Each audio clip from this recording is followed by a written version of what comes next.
សូមស្វាគមន៍មកកាន់ឆ្នោតខ្មែរលទ្ធផលតេស្តថ្ងៃសុក្រខែមីនាថ្ងៃទី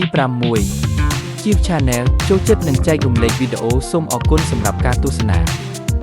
ចំណាំនេះជាវីដេអូសាកល្បងឆ្នោតមិនមែនជាលទ្ធផលផ្លូវការទេសូមទស្សនាជាឯកសារយោងនិងកំសាន្ត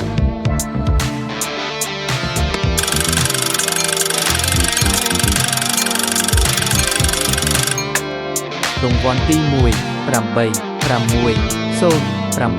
8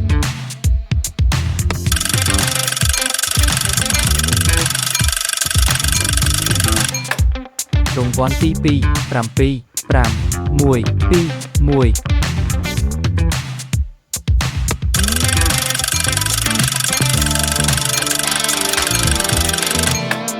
រង្វាន់ទី3 8 4 3 8 5